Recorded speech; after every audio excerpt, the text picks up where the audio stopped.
Hi there, welcome back to Legal Marketing Moments. I was just binge listening to a webinar Q&A session for a course that I took back in 2015 on Podcaster's Paradise with John Lee Dumas and Kate Erickson. And they regularly have a Q&A to answer anybody's questions. And one of the things that John said struck me, but I also thought I would share it with you today as well. And he said, somebody asked about, what topic they should be talking about.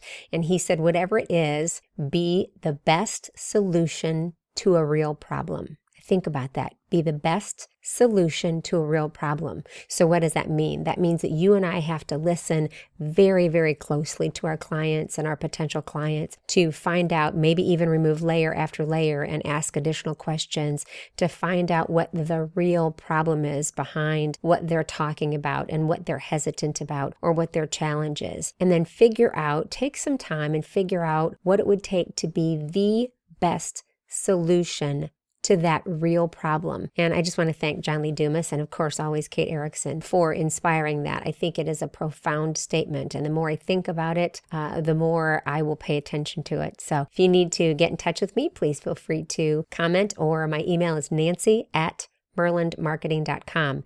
And that's MYRLAND marketing.com, or my website where all my podcasts and videos and blog posts are is at myrlandmarketing.com. All right, be the best solution to a real problem. Take care.